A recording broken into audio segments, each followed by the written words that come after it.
Welcome everybody to the September edition of the Seattle Revit User Group. It's the summer's just gone. Winter's starting up.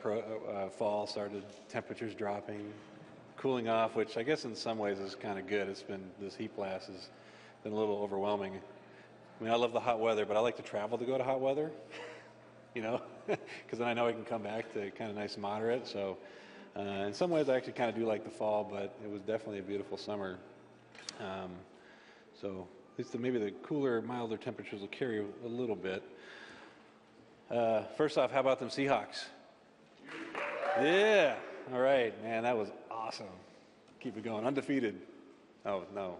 Scratch that. I don't want to push too much pressure on them or the fan base, but yeah, no. Okay, so yeah, keep your voices fresh if you're going to any games this year. You know, we need those. So anyways, again, welcome to the Seattle Revit User Group. My name is Rob Bendix, the Seattle Revit User Group President. For those of you who are new to the group, we are an AEC community technology group focused on BIM and Revit, and of course collaboration. So we want to make sure we try to represent all disciplines as best as possible.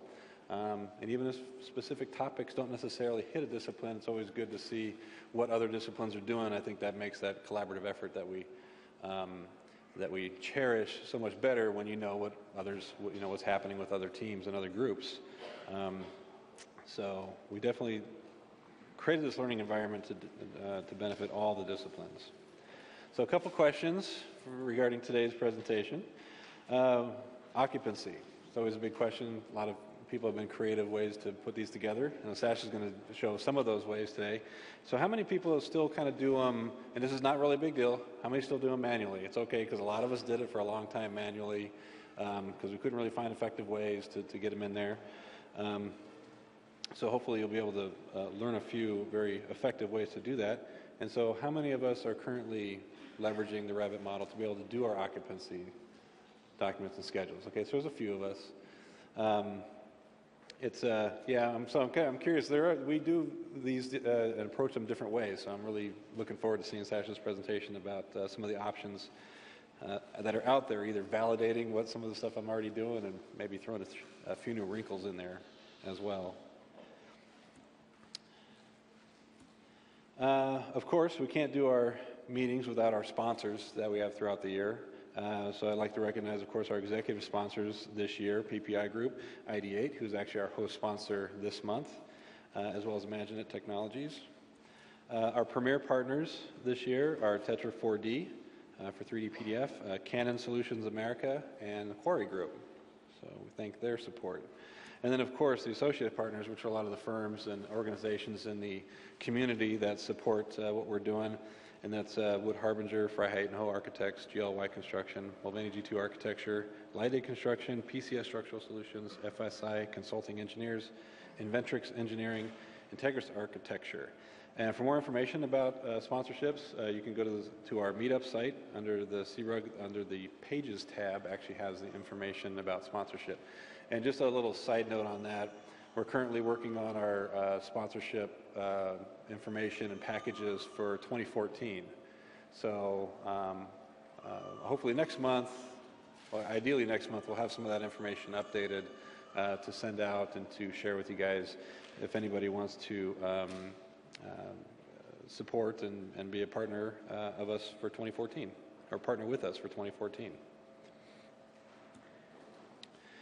Okay, this is something that actually, how many people ran across this within the past few weeks, past month?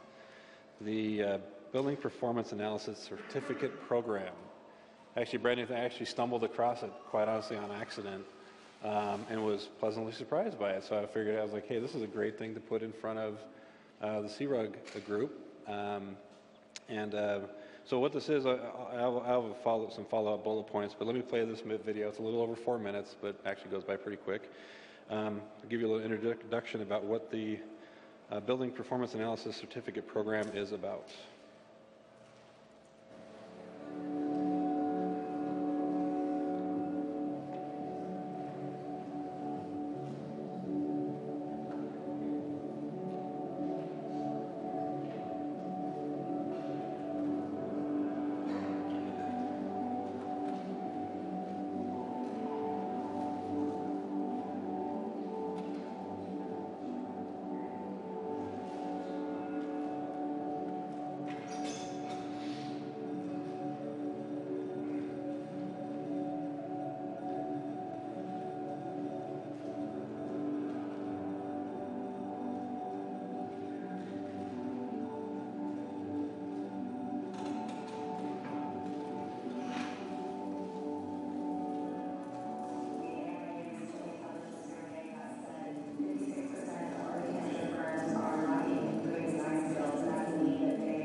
Okay, so I ran across that and I was like, what?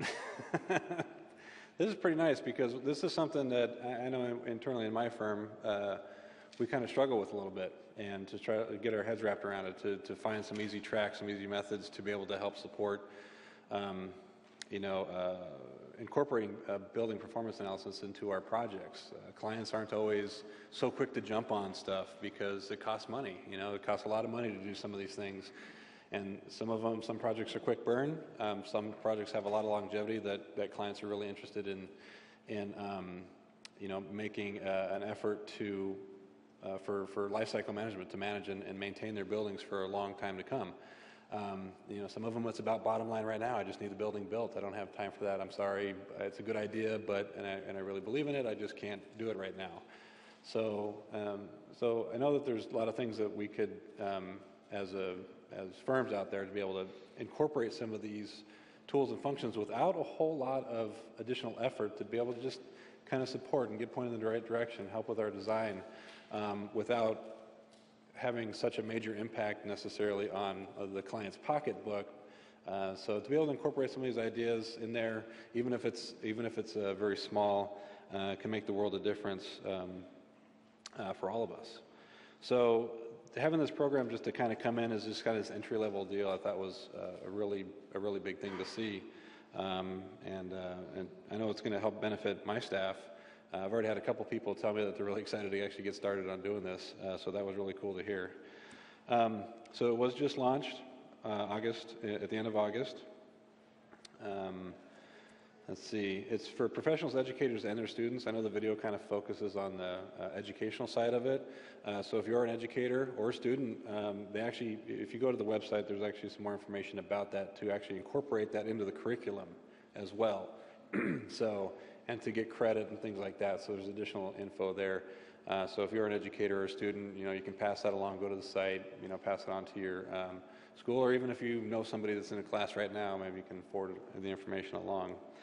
Because there's some stories on there about people earning extra credit, or even just credited to the class itself too. So besides just extra credit, it takes for professionals, you can just log on and do it.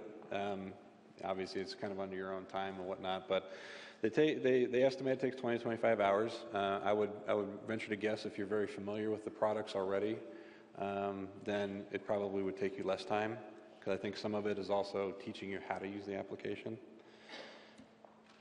This is the stuff that's listed that they cover. Some of the stuff I took directly from the website, so it's all up there. So they actually cover introduction to building performance analysis, energy literacy and building codes, climate analysis, sun and shadow studies, solar radiation, whole building energy analysis, wind and airflow, and daylighting. So they cover quite a wide range of analysis options. And the focus products are Revit, Green Building Studio, and Visari, which I'm sure most all of us have. If you're here, you probably have Revit. And if you're on subscription, Visari as well, because it's it's in beta 3 right now. And if you're on subscription, you have access to Green Building Studio at your disposal as well. So, and more information, you can register for the classes. Sustainabilityworkshop.autodesk.com/BPAC, or if you just go to the main site, obviously there'll be a BPAC link.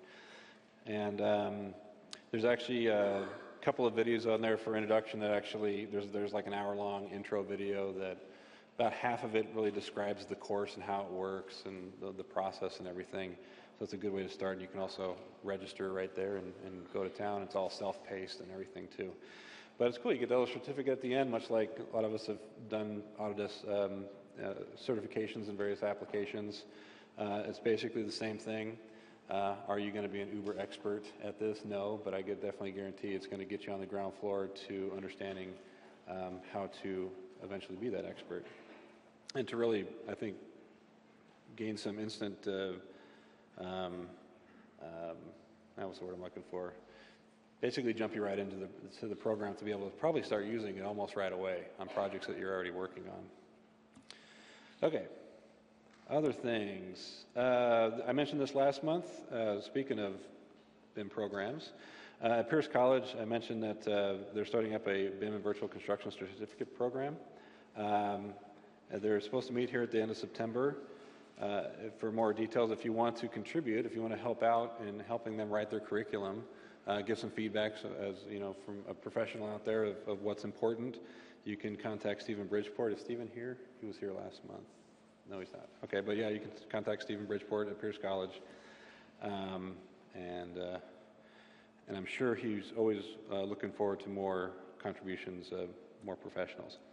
On another note, the Puget Sound Chapter CSI group is actually seeking some additional panel members for a discussion. Topic is how architects, engineers, consultants, and contractors use BIM and identify conflicts. So basically, it's a big old collaboration party that the CSI, and it's on October 10th from 1:15 to 3:15 at Maribel in Seattle. And the panel member contact, if you're interested in becoming a panel member for this event, Melissa, you're here, I saw you, you're up there. She's here, let me see if I get this. Ballastry. Close? I'm sorry, I butchered that. So anyways, yeah, she's here. So look her up after the meeting if you want to talk to her about it and find out more if you want to contribute to the panel. They're looking for really all the disciplines to cover the whole AEC gamut. So I know there's I already got some engineer, architect, and construction representation. I'm obviously looking for some more. Anybody wants to be part of a panel discussion.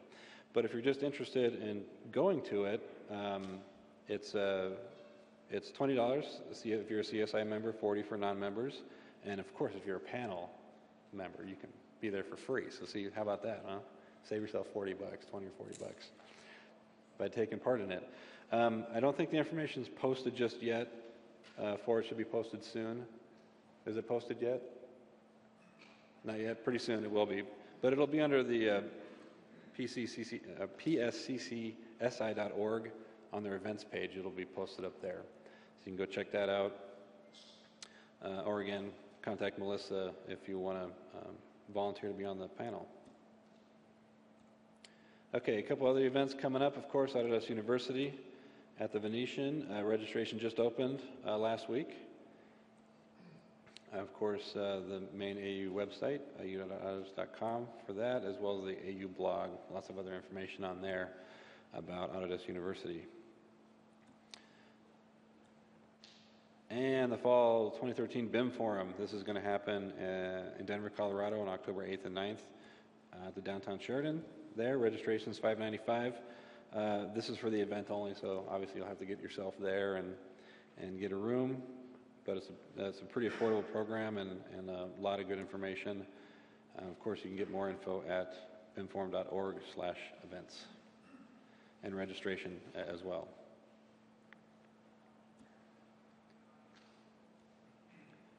Okay, and of course our meetings, our prize drawings at the end of the meeting. So if you RSVP'd, I printed out the list of all the people that RSVP'd, so we'll have a drawing at the end. You must be present to win, of course. And if you're like, hey, I was the additional person that came on someone else's RSVP, sorry, you're not in the drawing. So hopefully this will encourage you to go sign up, and when you come to the next meeting, you'll be in the drawing. Or if the person wins that you came with, maybe you can negotiate with them to get that prize. And of course, today's prize is a couple of $25 Amazon gift cards. So we'll do that immediately following the presentation. Okay, on to our sponsor recognition. Oh, that was a lot of announcements. That's a lot more than we normally have. Okay, so of course, like I mentioned earlier, we definitely appreciate our sponsors coming out and helping us out throughout the year. And Ideate is our host sponsor this month. So what I'd like to do is introduce Brian Keeley. He's the account manager, AEC Solutions for Ideate. Come up here and talk a little bit about what's going on with them, and then introduce our speaker today. So, welcome, Brian. Hey, everybody. I'll just talk for about an hour and let Sash talk for 2 minutes. Thank you. Now I'm going to go over this real quick. A lot of you know me. I'm Brian Keeley, local rep for Ideate. Been doing this 5 years now. I like to we've got the presenter here, Sash, Kazeminejad. Close enough? Yeah. Sash is one of our fairly recent new hires. We've hired, I think, 4 more people recently added to our team. I think we're up to about almost 20 people on our solutions team. You can check them out on the website. Those who know Eugene O'Day, he has now come over to Ideate, so he's working with us now. If you worked with him previously at one of my competitors. So I'm just going to go over this real quick. For those who don't know anything about Ideate, we're the largest Autodesk reseller on the West Coast. We've got the largest tech team on the West Coast. We're an Autodesk developer. We're certified for lots and lots of Autodesk certifications. We have a training center right here in downtown Seattle, a few blocks away. We do on-site training on your office. We do web-based training, custom training in our office, pretty much everything. We've just signed up with CAD Learning, which is the largest online Autodesk software training company in the U.S., and so we're now they're on our website, and you can do their training through Ideate. And those classes, they're good for a year, and for one software item, it's just $250. So that's rather inexpensive. And I think to be able to learn everything in a suite, it's $500. So that's something very new. Firms like MDBJ, Sage, Hill, and others are using that. As far as support, we have premium support where we have live phone support, and with that we have some Revit 201 classes that we do live. There's about 25 of them. Do them at lunchtime. So if you sign up for premium support, it's $700 a year, and you can watch all the classes throughout the year. You can do those like at your lunchtime at a table and just have your team watch it. That's what a lot of people are doing. We'll do all types of support, and we'll do pretty much any kind of consulting with Revit or any Autodesk software on your site. And as far as sales, we'll help you deal with Autodesk, because sometimes that can be challenging. That's the correct term. I hear it from you a lot, so I know. Now, also, a lot of our tech team, whenever they find something new or has some issues or solutions, they'll post it on the blog. It's quite useful. So you can just sign up. You can just always see what they find and learn from that. And of course, we've got the YouTube channel. And I'm assuming most of you are on subscriptions. Once again, there's a lot more benefits now with subscriptions. So just if you're not really sure of what it is, you come in the morning, get a cup of coffee, go to Google Autodesk subscription benefits, and it's all there, because there's a lot of cloud benefits. Post your models in the cloud, all types of analysis. There's a lot on it. They keep adding to it, so if you're not aware of it, you might as well just check it out, because you've already paid for it.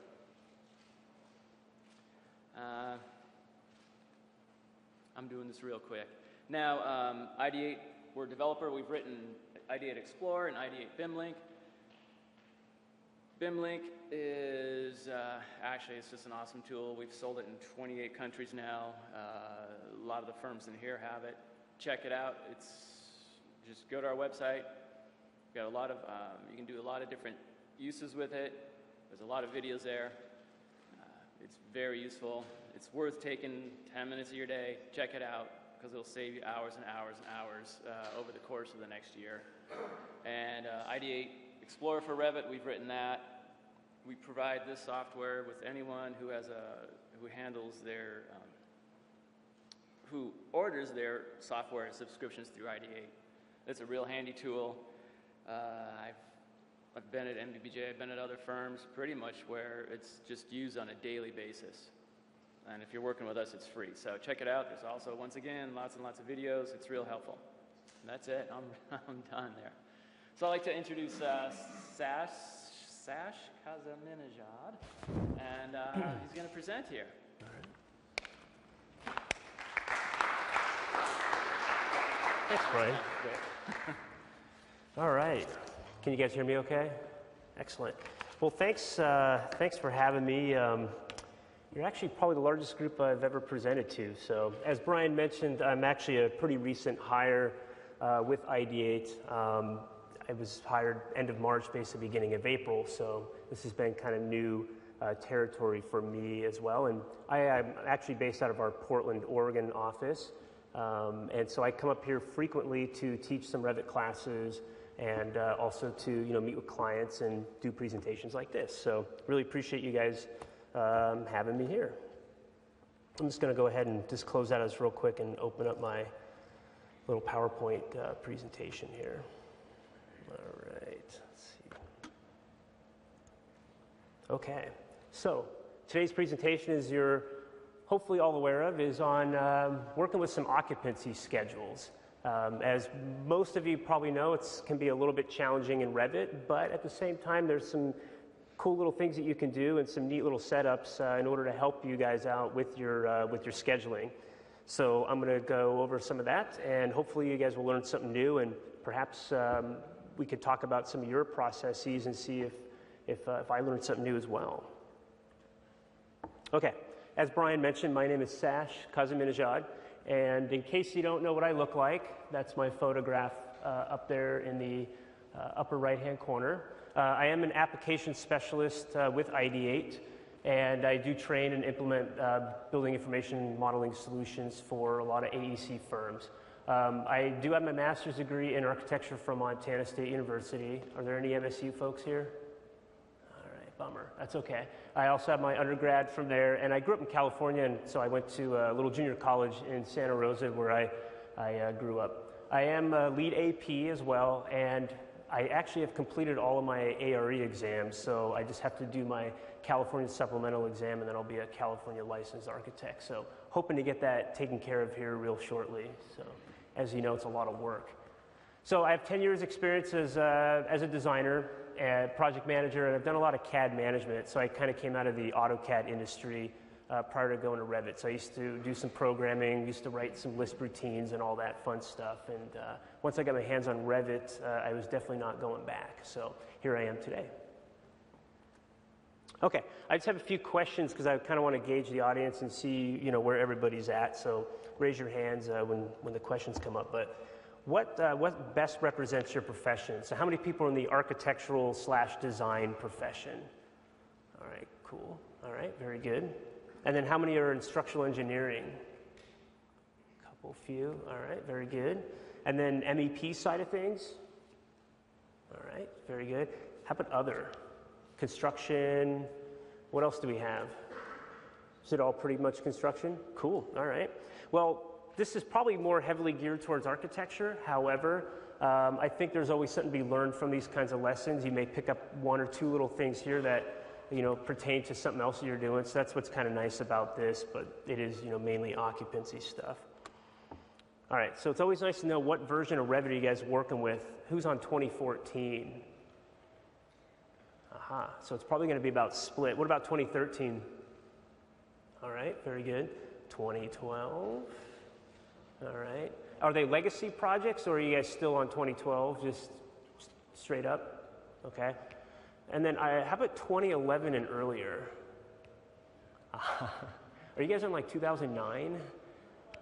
All right. So the good news about this presentation is that a lot of the principles we're going over in Revit today, will pertain to this. However, I believe, if memory serves me right, with 2011 and earlier, you're going to probably run into a little stumbling block. It has to do with some of the calculations, but we do have some solutions for that as well, so I'll talk a little bit about it. And then how satisfied are you with your Revit occupancy schedules in Revit? So how many are very satisfied? All right, we got a couple few. All right, cool. So you guys are, some of this stuff may be repeat for you. How about somewhat? All right, and then haven't figured it out. All right, and then I guess the rest are other. All right, well that's okay, well welcome.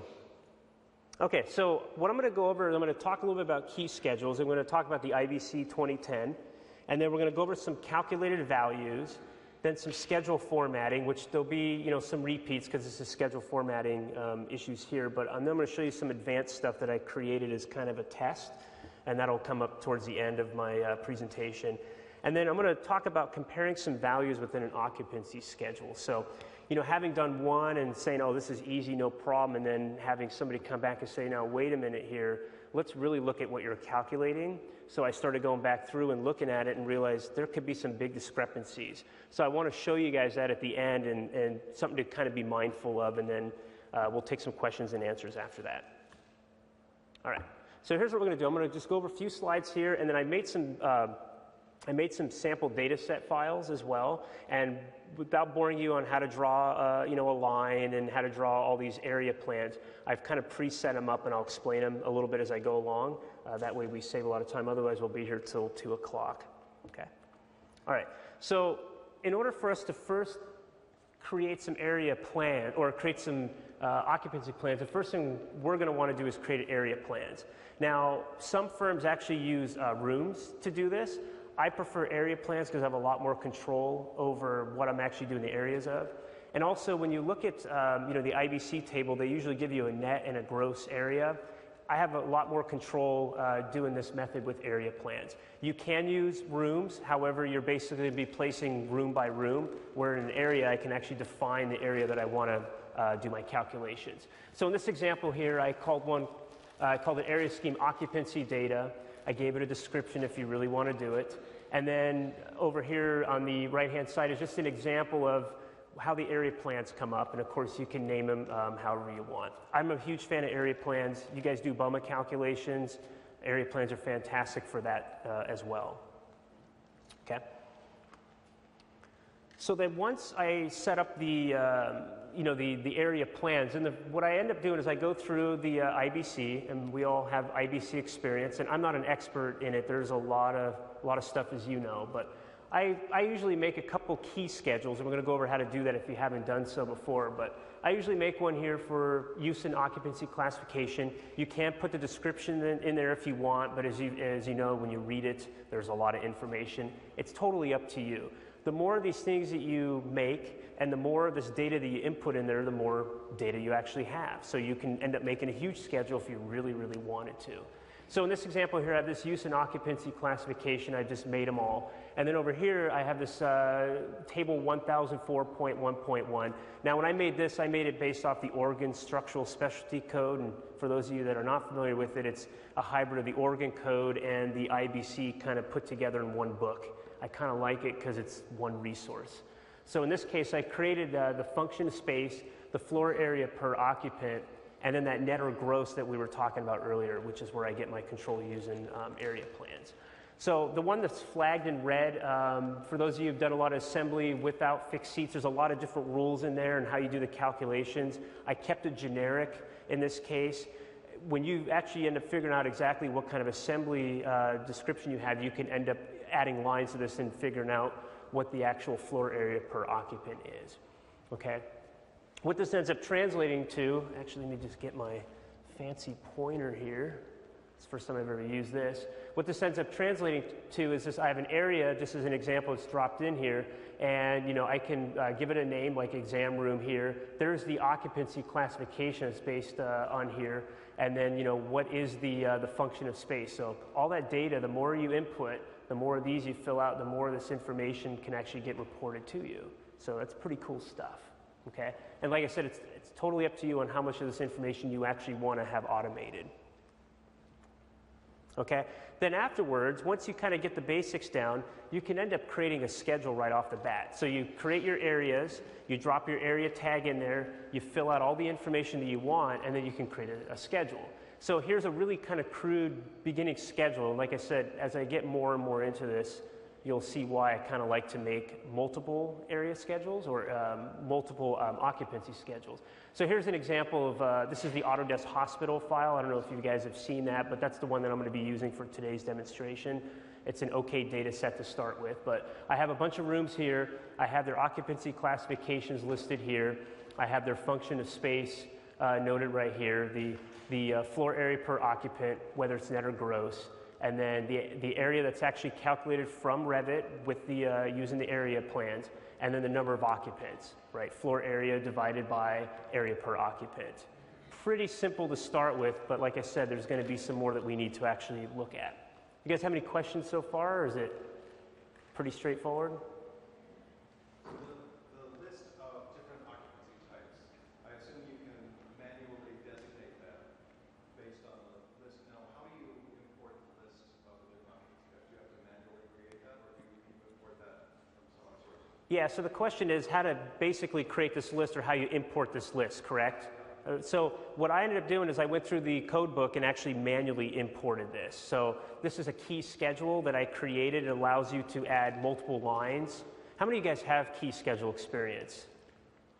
Ah, okay. It's that mystery radio button that you click on when you create a schedule, like what's a key schedule? So this is good. We're going to talk a little bit about key schedules. But yeah, it's essentially just adding rows and rows and rows and then filling out that data. So you're creating parameters in here, and then you start typing this stuff in here. And then when you go to drop an area in there, you can assign the value from the table. And I'll show you how all that works here in just a little bit. Yes? Yeah, the other where it says area occupancy, then rows and all, is that automatically put into the project as you're doing it, or you just have to fill in the classification, the area per square, Yes. and then populate the rest? Yeah, so the question is, when you fill in this information and you actually you assign what the function of space is to the area, does the rest of the data automatically fill in? And the answer is yes. And that's where the power of these key schedules come in. So I've essentially set up this table to do all of this. So the beautiful thing is if I realize that I gave my assembly area a factory function of space, I can quickly swap it out for the correct one. It's going to automatically readjust the area per occupant. It's going to automatically adjust the net or gross, and it's going to automatically recalculate the number of occupants. So it's pretty cool. It's really, really neat. So wait until we get into it. Okay, so what I'm going to do here is I'm going to first show you a real basic example of how we can start off just kind of creating an occupancy schedule. And this is going to go into creating the key schedules. Then afterwards, I'm going to go into what I like to call a semi-advanced, and then we'll go into a little more advanced, and then I'll show you kind of a final one here. So I'm going to go ahead and just go to my Revit here, and I'm going to open up this file. I got to find it here real quick. Okay, so here's my simple example.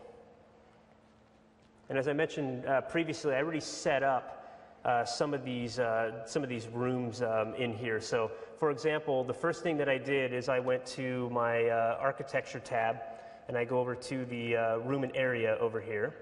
And the first thing I do is I create an area scheme. Okay, so here's one that I just already created: occupancy plans. You can call it whatever you'd like to call it, and maybe you end up having multiple of these types of area plans. Okay, so this is where we first start, because I don't want to use the gross building or the rentable one because I may have already used that for another data set, right? And if you're doing BOMA calculations, you may have multiple area schemes so that you can actually do your BOMA calculations. All right, so that was step number one. I went ahead and created it. All right, then the next thing that I do is I go over to the View tab, and I go over to Plan Views. Actually, let me go back here. I got to go to Area. All right, and then what I can end up doing is I can create an area plan based on all these areas. And what it'll end up doing here is it'll end up creating these area plans right over here. Okay, now in this example, I only have 2 floors, and when I get to the more advanced one, you'll see what I'm saying. So I've already created a couple of these occupancy plans based on that area scheme, and then I went ahead and I drew the boundary lines for this. Okay, pretty straightforward. Okay, so once I do that, now I want to go ahead and create a key schedule. And what I'm going to go ahead and do is show you how to create just a couple values here, and then we'll go into the more advanced one. So I have my little cheat sheet here, because as you know, this stuff can get a little bit heavy-handed. So when I do that, the first thing I'm going to do is I'm going to go to View, and I'm going to go to the Schedules tab, and I'm going to go to Schedule Quantities. Okay, and when you create that area scheme, here's where it shows up. That's one of the reasons why we're doing this. Okay. Now, most people will go ahead and hit OK, but what I want to do right here is go to Schedule Keys, okay? So that's the first thing I'm going to do.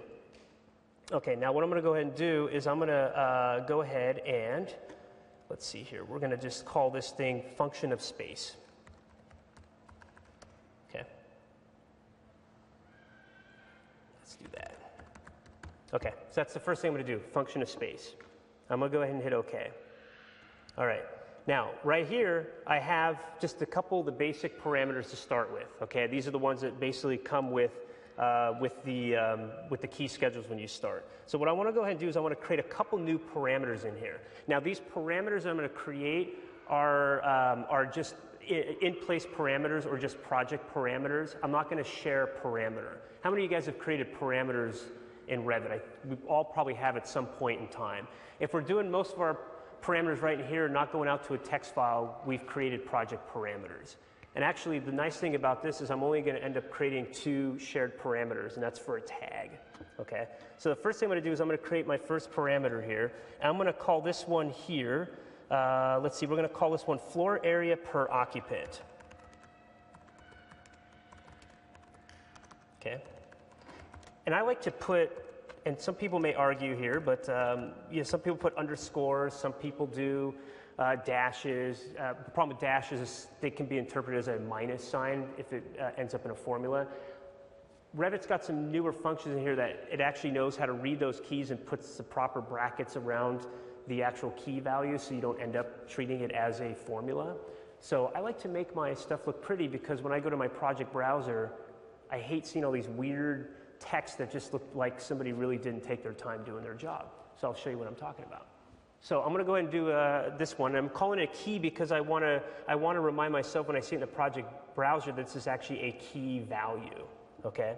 So what I'm going to go ahead and do here is I'm going to add it to the data category. Actually, first off, I'll just make it part of the common, and I will actually make this one let's see, this is an area here. Okay, so that way when it schedules out, it's going to automatically put square feet, and it's only going to look for square footage. Okay? And then what I'm going to do is I'm going to put it under data. So when it shows up in the project browser, it's going to show up under the data section of the project browser. Or not the project browser, but the properties box. All right, I'm going to add one more in here. All right, and this next one's going to be called net or gross. Okay, and once again, I'll call this one a key. All right, and once again, this one's going to be text because you're just typing in net or gross. That's all it is. It's not looking for an area. It's not looking for any of that. And this one, once again, I will categorize under the data category. Okay, so there it is. So now I'm going to hit OK, and there's the beginning of a key schedule. It's pretty boring. There's not a whole lot to this, okay?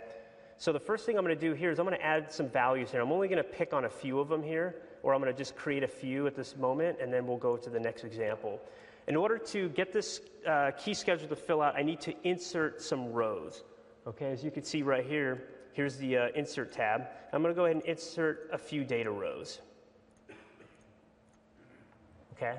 You can also start seeing where this may be handy. Perhaps you're creating, I don't know, let's say you're doing an interior schedule and you want to talk about what paint 1 is. You know, P-1 is paint 1, P-2 is paint 2. A lot of people like to use key schedules to do these things. So you're not just limited to doing occupancy data. You can actually use key schedules for a lot of things. So what I'm going to go ahead and do here is I'm just going to go ahead and I'm going to just fill out a few of these here. I'm going to call this one business areas. And once again, this is from table 1004.1.1 in the IBC. You guys are all familiar with that, right? Okay, so the floor area per occupant here is the 100. Now, I'm not going to put in square feet because when I picked area, it automatically recognized the area values. And based on my units that I already have set up in this project, it automatically puts the square feet. All right, and then in this case, this is going to be a gross value. All right, so I'm just going to go ahead and do a couple more here if you don't mind. I'm going to do educational. And this one here is going to be 20, and this is a net value. All right, and then I'll pick on number 3. We'll just go assembly without fixed seats. And you can type all this out if you want this to be perfect. I'm going to make this go relatively quickly here. And this one here is 15 net. And the last one is kitchens commercial. Okay, and in this one here, this one's going to be 200 gross. Does anybody have any questions about what I did here? Is it pretty straightforward? Okay, cool. So when that's all handled, now what I'm going to do here is I'm going to go ahead and I'm going to go to the first floor, and I already dropped some areas in here just in the interest of time. Okay, that's an area right there when I select it. Okay, so as you can see right here, if I look over here, you can see that I already have some of this data showing up. I have the floor area per occupant, and I already have a net or gross.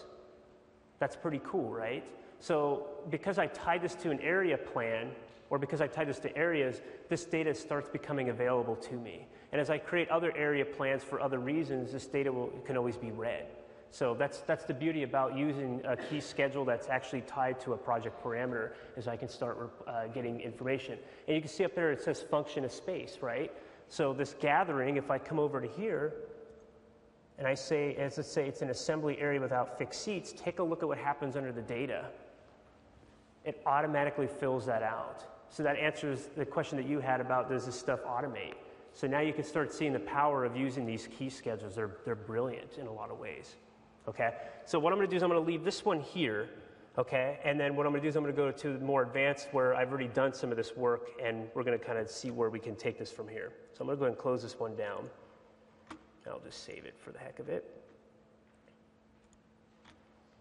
Okay, so now what I'm going to do here is I'm going to go to a what I like to call a little more advanced file here. Going to take a second to open. And this is the Autodesk Hospital file. It should be a standard data set file. It comes with Revit 2014. Okay. So in this example here, what I went ahead and already did is I created the area plans. I've already put some boundary lines in here, dropped some areas in there. And I turned on the representation so we can actually see them. Okay. So once again, you would not want to see me draw these lines. We'll be here till 2 or 3 p.m. Okay. So here they are, area plans, occupancy, based on a means of egress. So what I also have done, and I'll show you here, is I've already created the IVC table as seen here. So that was one that was shown in my example slide earlier. So this is the complete table 1004.1.1. And there's all my floor area per occupants, whether they're net or gross. Okay. I've also went ahead, just as I showed you before when I clicked on that area and I assigned it a value for the function of space, I went ahead and did that in this file as well. So for example, if I come back to the first floor plan here, you can see that here's one area. All right, this one's called the chemistry. Okay, it's an institutional outpatient area. Now this is my code assessment. I could be completely wrong. And it's a business occupancy, 100 square feet per occupant, net or gross. In this case, it's a gross. And if I want to talk about what the occupancy classification is, I can certainly do that. Okay, so this has already been done. What I want to do now is show you how we can start building this schedule so we can start seeing some real data here. Okay, so the first thing I'm going to do is I'm going to go ahead and go to the View tab. All right, I'm going to go to Schedule Quantities. And once again, I'm going to pick the occupancy schedule. But this time, I already created the schedule keys. Now I actually want to go ahead and use the actual table or the actual schedule here by scheduling building components. So I'm going to go ahead and hit OK. All right, and as you've seen earlier, I went ahead and created these parameters that are showing up in this list. Okay, so not only were they using key schedules, because they were tied to areas, they're going to automatically show up in this list as well. So here's what I'm going to go ahead and do. I'm going to go ahead and I'm going to add some values to this field. So I'm going to add the level, and I'm going to go ahead and add the name.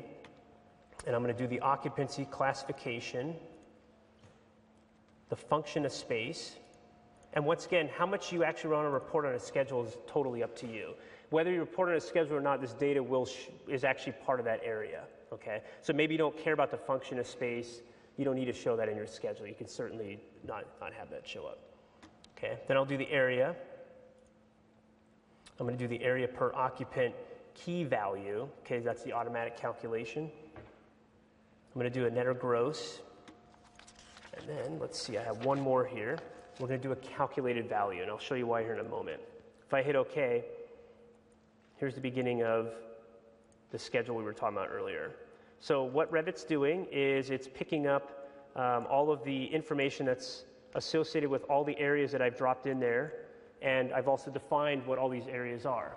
Now, schedule isn't nice yet. You can see it has a bunch of level 1s and level 2s. We're going to go into some formatting, and if you're not an expert with formatting, I'll show you some things here.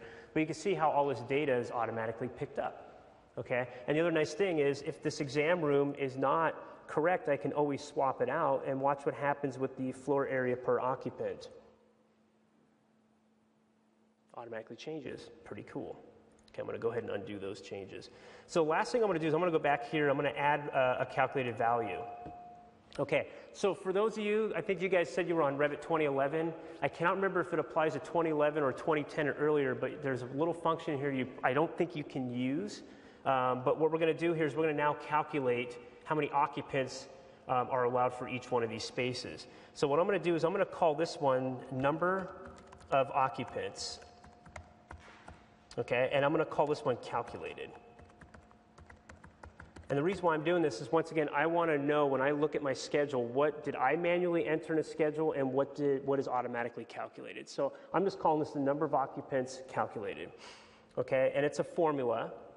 Okay, and it's going to be based on a common discipline, meaning I want to be able to get information about its actual area. If it was a structural one or something, it's going to pertain to properties that are more geared towards structural engineers or mechanical engineers.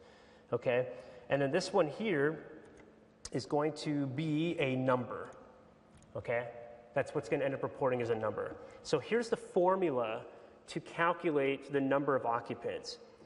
You can use Excel-based functions for this kind of work here. So the formula is round up, and we're going to talk a little more about this in just a bit. I want to round up, and then I want to pick the parameters that I want to actually use to do the calculation.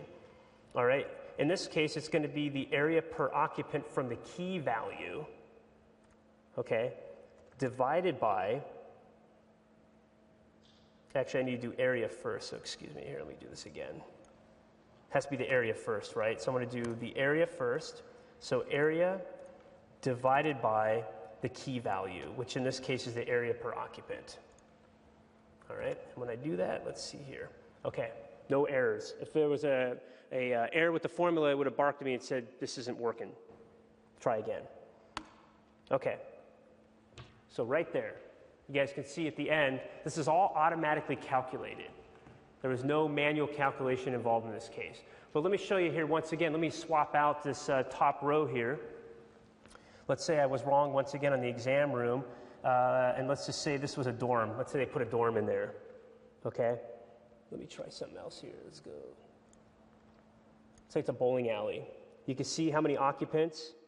It's all changing automatically. So if you made a mistake, you don't have to go back and retype this thing and go back through and make sure your numbers are right. The numbers are right because you got them right to start with from the key schedule. So here's your automatic calculation.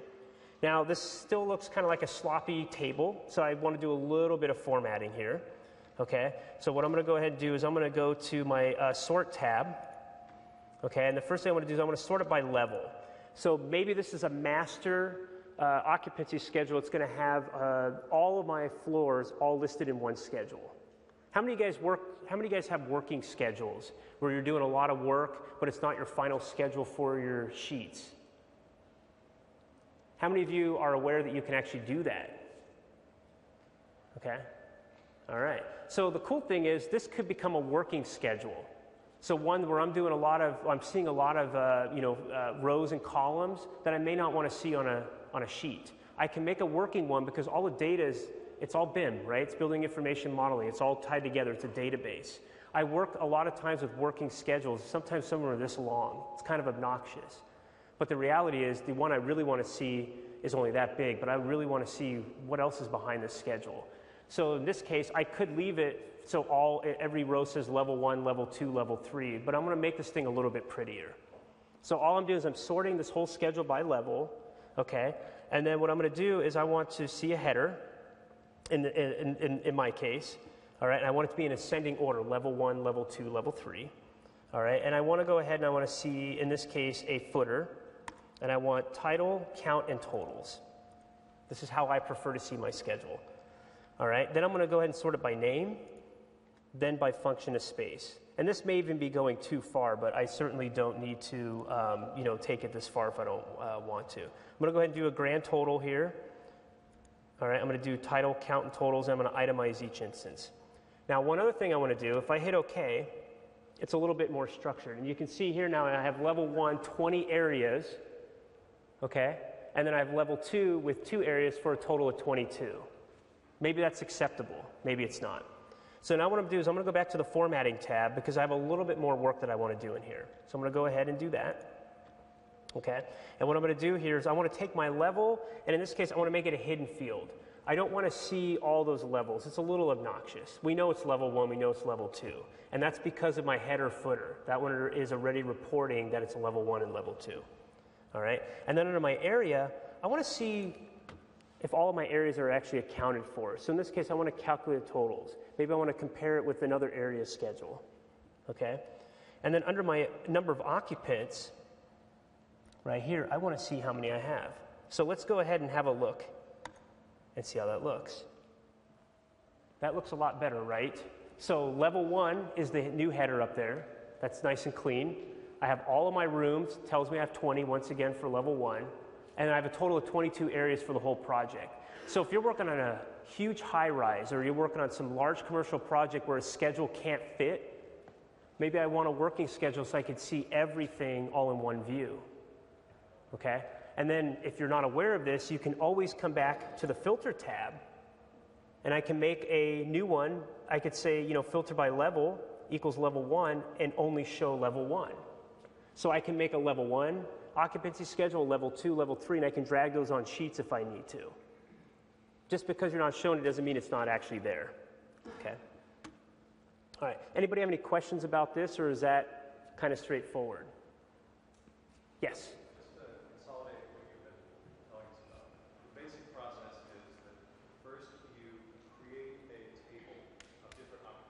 Correct. Then, after you've created rooms, you've designated areas. Or rooms, if you want to.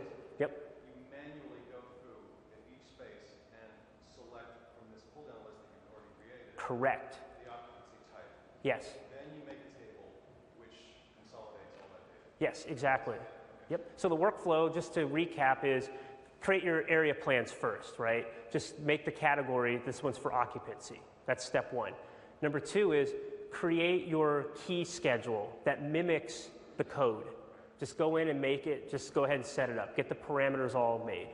All right. Then step 3 is go to your area plans, start drawing your boundary lines, keeping in mind whether it's a net or gross area, right? Okay. And then you click on that area when you drop an area in there, and then you assign it one of those values from that schedule. When you do that, all the data that's associated with that automatically fills in. Then the next step is create your schedule. Okay? Does that make sense? There's a lot of stuff here, but this is kind of the condensed version here. All right, so I'm going to go back to the PowerPoint real quick to show you guys a couple other things to kind of keep in mind. So you saw me real quickly do the formulas. In this case, I had the number of occupants, and maybe I can say it's calculated. Remember earlier I put the parentheses calculated. And the discipline here governs what the field is under the type. So like I said, if it's a mechanical one, you're going to get mechanical types, all right? Maybe, air volume or whatever it is, okay? And then we do the formula. In this case, it's round up area divided by the area per occupant. Yeah? Round up this 2014 formula? 2014, 2013, 2012, I believe. What's that? Yeah, I know it's a newer feature. I can't remember which version of Revit. So if you're using like a 2011, I'm almost certain it's not in there. So how do you deal with that? Either you're going to have to do some rounding up with some decimals, or you're going to have to take it to a third-party piece of software to get that data out and have it calculate and bring it back in. We can talk a little, we'll just touch on that just momentarily at the very end of the presentation. Okay? And the formula field, click to select from the available parameters that you've created. Okay? So you saw what I did there. It was easy to pick it. That's why I wasn't worried about putting things in parentheses, because Revit automatically put brackets around these parameters for me. Okay? Now, we're going to get into area tags here in a moment. Okay? Okay. So what I'm going to do now is I'm going to show you kind of an advanced file here. So now it's taking it kind of a step further. I'm just going to do this.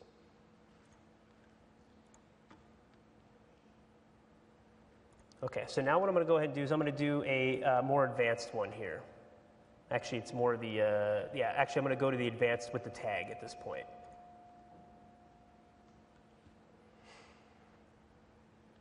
Okay, so in this example here, it's the same file from the last time, but now what I've done here is I've created, a final occupancy schedule for all floors, so it's a repeat of kind of what we saw earlier. Okay, it has the same IBC and also the use, the IBC use and occupancy. As you can see, I got kind of bored filling it out, so I just stopped at that point. So, typing this stuff takes a long time. And if you can get a PDF version online that you can copy and paste from, I guess you can just copy and paste the text in here if you feel like it. It's totally up to you. So what I'm going to go ahead and do here is I'm going to duplicate this table. Okay. Once again, if I duplicate, if I make any changes in here, it's going to reflect those changes in the other schedule. Remember, everything's all tied together with Revit. Okay. So I'm going to go ahead and do that. Now, what I also didn't show you guys, but I'm going to show you guys right now is I also have some parameters in here that I added. Because I bet the big question you guys are asking is, how do I get this information to a tag, right? How many of you have fought with that? All right, for those of you that have actually done this process, you still can't get this stuff to automatically go to a tag. All right, that's kind of been the big problem with Revit. And the reason why is we have a calculated value that was done in Revit, and it's not a shared parameter, therefore we cannot share it to a tag. That's been the big problem. But I'm going to show you a quick way we can check our data to make sure it actually functions, all right? And that we know we're putting the correct data in a tag. Okay, so what I did, how many of you guys have created shared parameters? Do we all kind of generally understand the process of how to create a shared parameter? Okay, what I did is I already made a tag, and I'll show you the tag in a moment. But I created a tag, one with a parameter called area per occupant tag, all right, and another one here called number of occupants tag.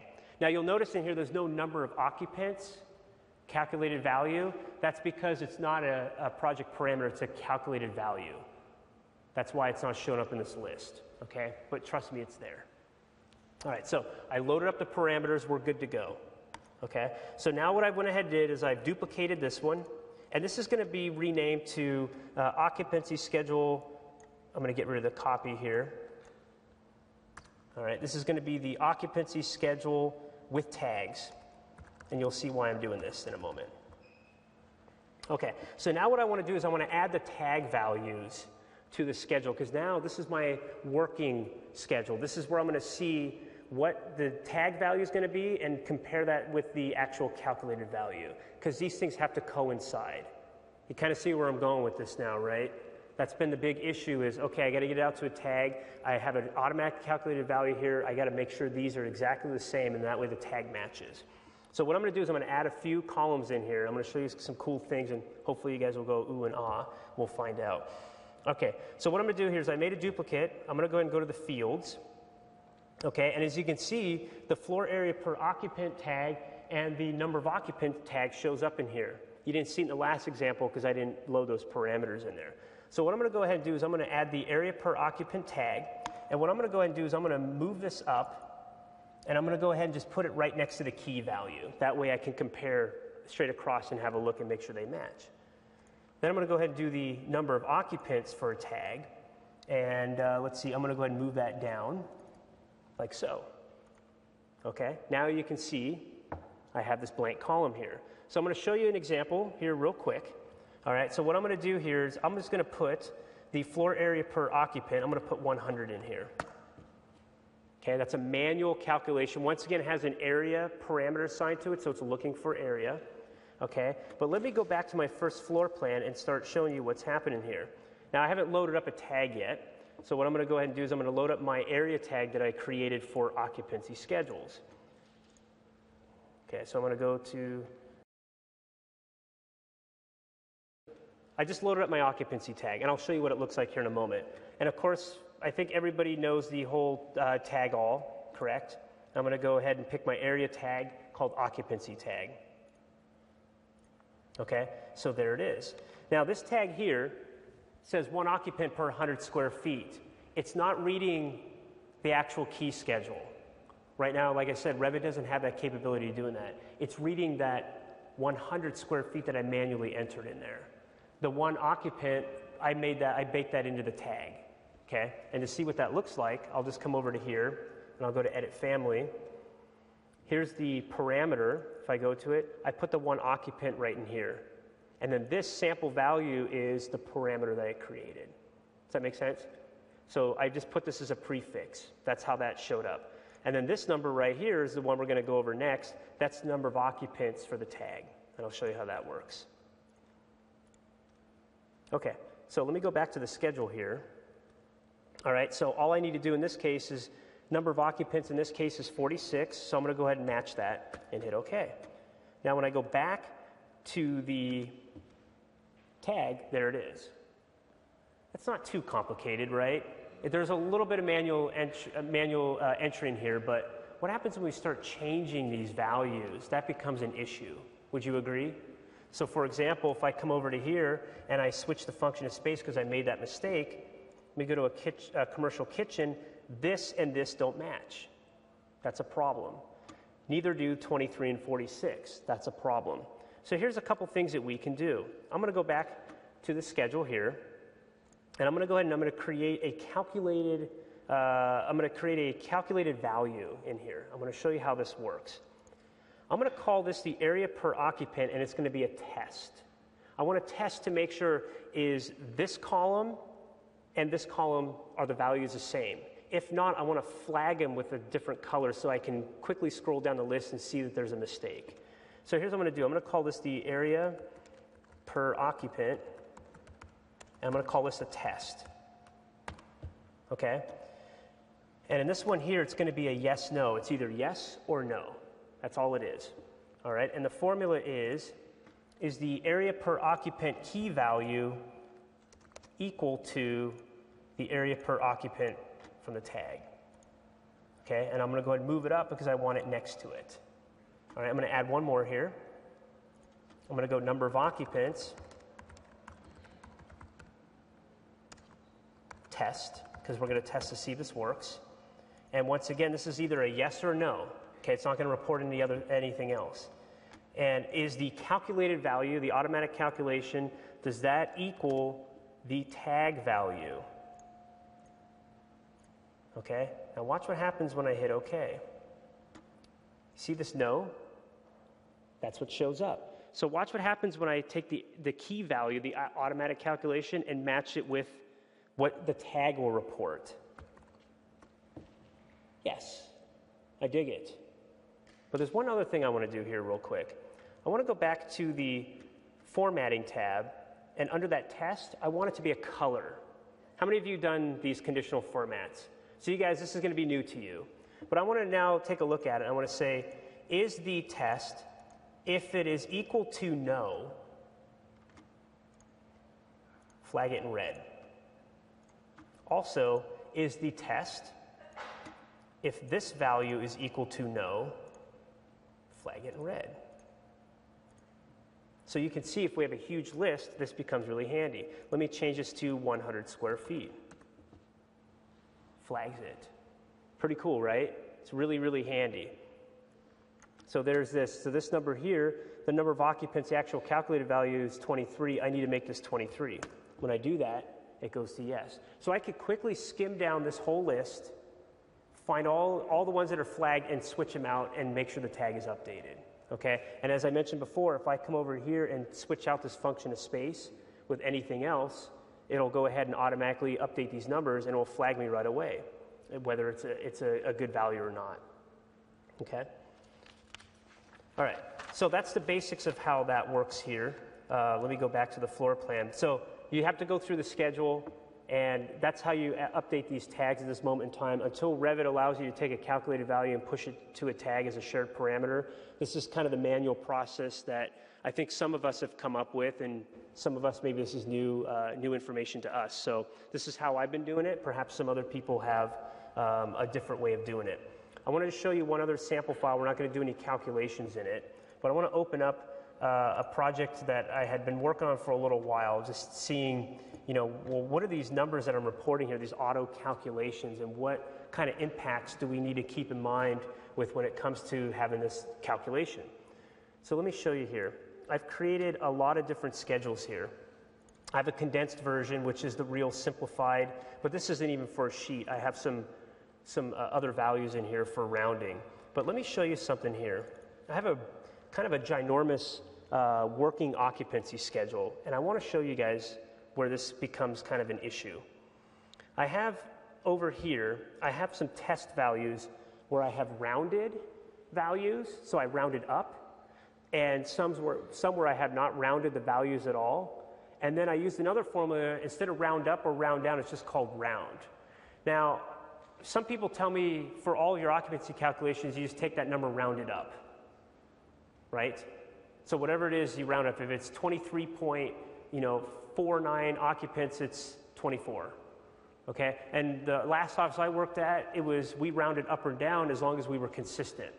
So those issues come up as, does the building code official or the plans reviewer, are they going to have issues with that? But I wanted to show you here why it's important to make a schedule like this instead of just relying on the roundup feature. If I look at some of the data here in this example, not rounded, I have 194.937 total occupants on level 1. What is that?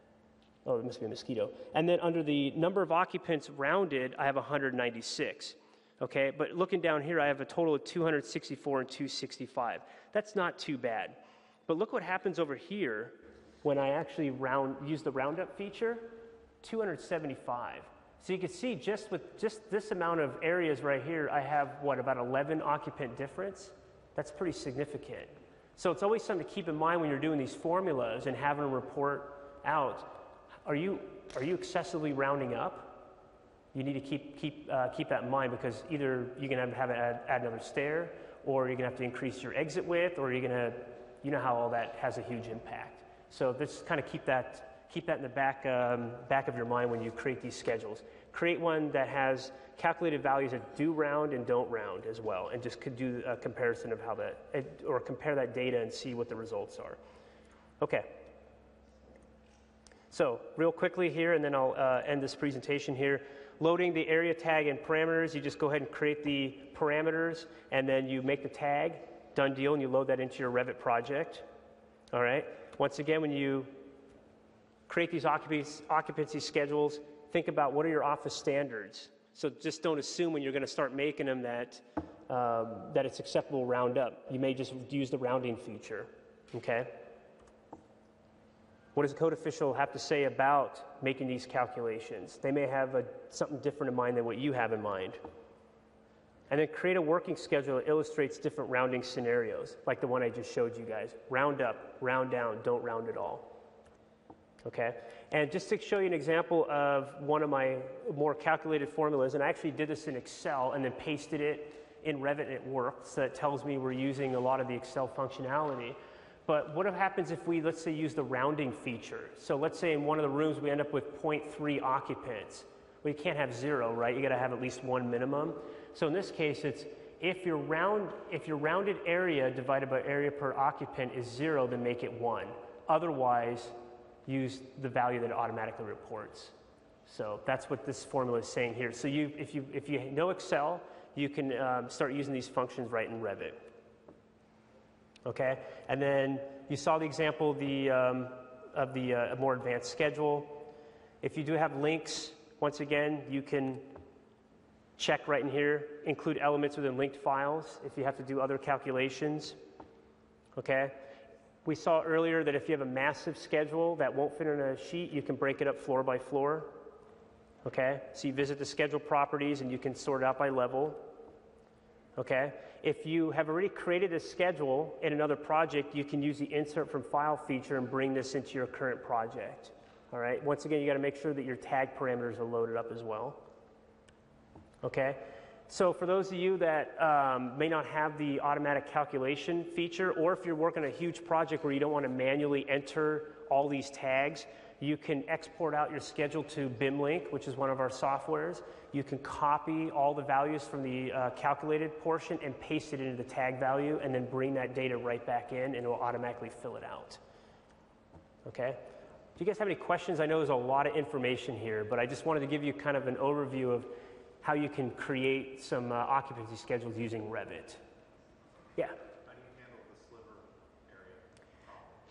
So what do you mean by sliver area? Well, anything less than 5 inches drops. I honestly have not encountered that before, so I don't have an answer for that. Yeah, I don't know. I have never run into that before. The reason we use rooms is because that doesn't it doesn't happen. So there's a good point. So we have a little sliver area, and it seems like Revit's dropping that out. I've never personally run into that, so that's something new to me. Yeah, well, it's new to me in this case, but that's a good point. So yeah, for those of you that are using rooms, it's the same method, you're just creating it under rooms instead of an area. So, and I'll be more than happy to stay afterwards and answer more questions too if you guys have any. Anybody else? I guess that's it. All right. All right. All right, thanks a lot, Sash. Appreciate it. I'm going to ask you to come back up here, Sash. You get to do the drawing. Sash. Yeah, I'm going to put you on display here. No.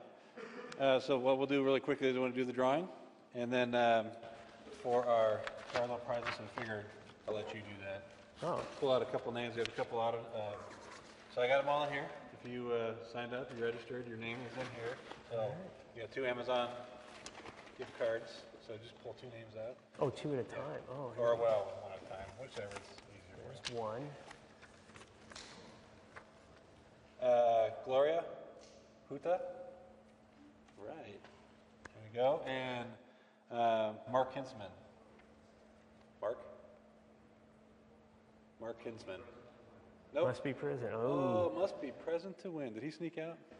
Okay, let's try 1 more. All right.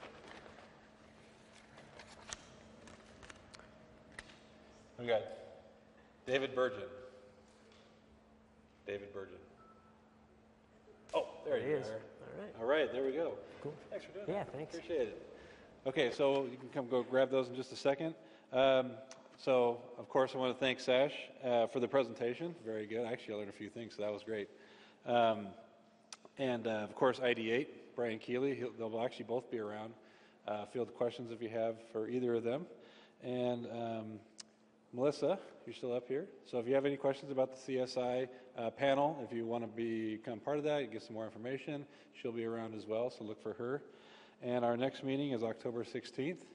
And I think that's about it. There's some extra food around here. Get something to eat if you didn't get enough. And we'll see you next month. Thanks, everybody.